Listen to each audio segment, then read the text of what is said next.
اولیاء کرام، صوفیاء عظام اور جو اس امت کے سلف صالحین اور بزرگان دین گزرے ہیں، محبت الہی کا وصف اور جوہر ان کی زندگی کے اندر سب سے نمایاں طور پہ نظر آتا تھا، سب سے نمایاں طور پہ نظر آتا۔ حضرت رابعہ بصریہ رضی اللہ تعالی عنہا کا واقعہ ہے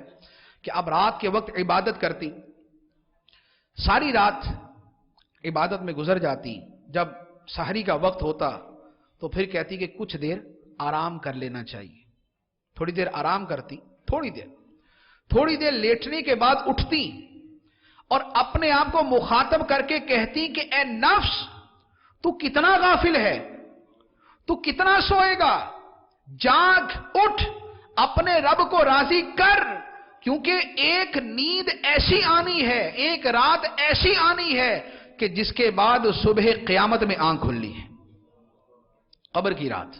ایک رات ایسی آنی ہے کہ جس میں صبح قیامت آنکھ کھلنی ہے۔ اسی طرح ایک اور بزرگ رحمت اللہ علیہ کا واقعہ پڑا کہ رات کو عبادت کرتے فجر کی اذانیں ہو جاتی، تو فجر کی اذان سنتے تو کہتے یا اللہ تو نے رات کتنی چھوٹی بنائی، رات کتنی چھوٹی بنائی۔ تو یہ جو رات چھوٹی لگتی ہے عبادت کرتے ہوئے، یہ تبھی ہوتی ہے کہ جب محبت کا جذبہ پیچھے موجود ہوتا ہے، جب محبت کا جذبہ دل عبادت کے اندر جب لگ جاتا ہے تو راتیں چھوٹی لگتی ہیں، ورنہ تو وہ معاملہ ہوتا ہے جو حدیث مبارک میں فرمایا، مومن مسجد میں ایسے جیسے مچھلی پانی میں، اور منافق مسجد میں ایسے ہوتا ہے جیسے پرندہ پنجرے میں۔ پرندہ ہر وقت طلب کرتا ہے میں پنجرے سے نکل جاؤں، اور مچھلی چاہتی ہے کہ ہر وقت پانی میں رہے۔ تو مومن کا دل مسجد میں لگتا ہے، عبادت میں لگتا ہے، تلاوت میں لگتا ہے، ذکر الہی میں لگتا ہے، خدا کی بندگی میں لگتا ہے، اللہ تعالیٰ کے گھر میں لگتا ہے، ذکر الہی کے ساتھ اس کا دل لگتا ہے۔ کیوں؟ اس لیے کہ ذکر الہی، اللہ کی بندگی، عبادت، یہ اس کی روح کی غذا بن چکی ہوتی ہے، اور لذیذ غذا بن چکی ہوتی ہے، پسندیدہ غذا بن چکی ہوتی ہے۔ تو اگر یہ وصف ہمارے اندر اس انداز میں اور اس رنگ کے ساتھ موجود ہے تو پھر تو سبحان اللہ، یہ اللہ تعالیٰ کا فضل ہے، کرم ہے۔ لیکن اگر ہمارے دلوں کی حالت و کیفیت ایسی نہیں ہے، مسجد میں جانا ہمارے اوپر بوجھ ہے، ہمارے لیے مشقت کا باعث ہے،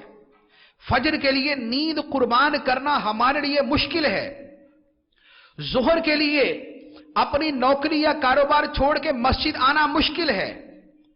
عصر مغرب عشاء اپنے دوستوں اور فیملی کے اندر گزارنا تو اچھا لگتا ہے، لیکن اس سنگت اور مجلس کو چھوڑ کے مسجد میں آنا مشکل ہے۔ تو پھر حقیقت یہ ہے کہ ہماری اس محبت کے اوپر زنگ چڑھا ہوا ہے، اس محبت پہ زنگ چڑھا ہے۔ اور زنگ کیسے چڑھتا ہے؟ حدیث مبارک کے اندر فرمایا کہ بندہ جب ایک گناہ کرتا ہے کہ اس کے دل کے اوپر زنگ لگ جاتا ہے،